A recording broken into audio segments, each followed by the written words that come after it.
অর্ধেক জনগোষ্ঠী অর্থাৎ মা এবং নারীদেরকে তুচ্ছ তাচ্ছিল্য করে কথা বলা শুরু করলো। তারা যারা জনগণের সামনে প্রকাশ্যে মিথ্যে কথা বলতে পারে তারা আর যাই হোক জনগণের বন্ধু হতে পারে না। এই মুহূর্তে বাংলাদেশে যে দলগুলো রাজনীতি করছে তারা জনগণের মান মর্যাদা সম্মান অক্ষুণ্ণ রেখে কথা বলবে এবং রাজনীতি করবে। কিন্তু আমরা কষ্টের সাথে খেয়াল করলাম যে একটি রাজনৈতিক দল 5ই আগস্টের পর থেকে এই দেশের অর্ধেক জনগোষ্ঠী অর্থাৎ মা এবং নারীদেরকে তুচ্ছ তাচ্ছিল্য করে কথা বলা শুরু করলো। তারা একটি রাজনৈতিক দল উঠে পড়ে লাগলো কিভাবে মা বোনদেরকে ঘরের ভিতরে আটকে রাখা যায়। একটি রাজনৈতিক দল বিএনপি যেখানে পরিকল্পনা গ্রহণ করেছে যে বাংলাদেশকে যদি সামনের দিকে বাড়াতে হয়, বাংলাদেশকে যদি সামনের দিকে নিয়ে যেতে হয় তাহলে সমগ্র জনগোষ্ঠীর এই যে অর্ধেক নারী সমাজ তাদেরকে কখনো পেছনে রেখে সামনে আগানো সম্ভব না। কারণ আমরা বিশ্বাস করি দেশকে পুনর্গঠন করতে হলে, দেশকে গড়ে তুলতে হলে নারী পুরুষ সকলকে একসাথে কাঁধে কাঁধ মিলিয়ে কাজ করতে হবে। কিন্তু আমরা অত্যন্ত কষ্টের সাথে দেখলাম কয়েকদিন আগে একটি রাজনৈতিক দলের এক শীর্ষ নেতা একটি আন্তর্জাতিক গণমাধ্যমে বলে বসলো যে নারীদেরকে তারা কোন দৃষ্টিতে দেখে। শুধু তাই নয়, গতকাল আমরা দেখলাম,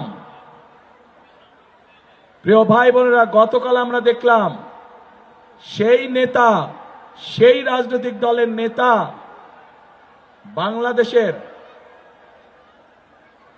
যে নারীরা, যে মায়েরা কর্মজীবী, সংসার চালানোর জন্য, সংসারকে ধরে রাখার জন্য, সংসারকে সুখে শান্তিতে রাখার জন্য যে লক্ষ কোটি মা বোনেরা বিভিন্ন জায়গায় কর্মসংস্থানে নিযুক্ত আছে, কর্মজীবী মায়েরা বোনেরা তাদেরকে কি ভাষা ব্যবহার করে কথা বলেছে।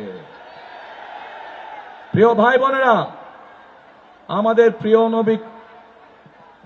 নবী করিম সাল্লাল্লাহু আলাইহি ওয়াসাল্লাম তার স্ত্রী বিবি খাদিজা, উনিও একজন কর্মজীবী মহিলা ছিলেন, উনিও ব্যবসা করতেন।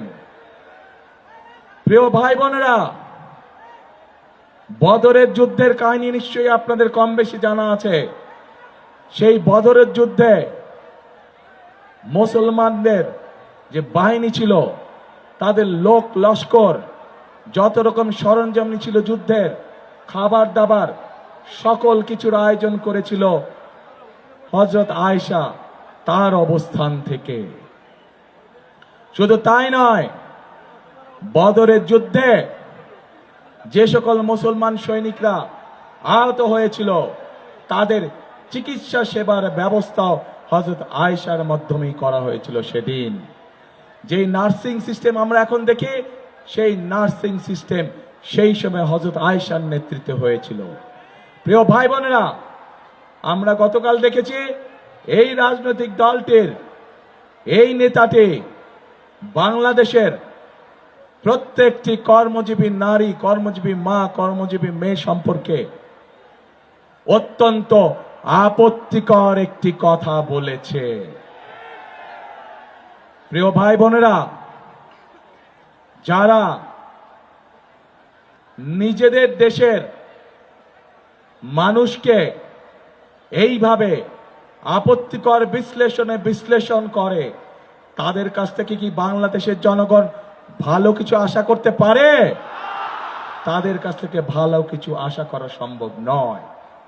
শুধু তাই নয়, প্রিয় ভাই বোনেরা, এই আপত্তিকর কথা বলার পরে যখন তারা দেখলো বাংলাদেশের সকল মানুষ তীব্র প্রতিক্রিয়া প্রদর্শন করেছে। তখন তারা বলল যে তাদের অ্যাকাউন্ট বলে হ্যাক হয়ে গিয়েছিল, কিন্তু আমরা দেখেছি বিশেষজ্ঞরা বলছে এইটা সম্পূর্ণ মিথ্যে কথা, অ্যাকাউন্ট হ্যাক হতে পারে না। কারণ সেই বক্তব্য দেবার পরেও তারা আরো অনেক বক্তব্য দিয়েছে, অ্যাকাউন্ট হ্যাক হয়নি। অর্থাৎ কি দাঁড়ালো যে তারা সমগ্র জাতির সামনে জ্যান্ত ভাবে নিজেদেরকে রক্ষা করার জন্য মিথ্যে কথা বলছে।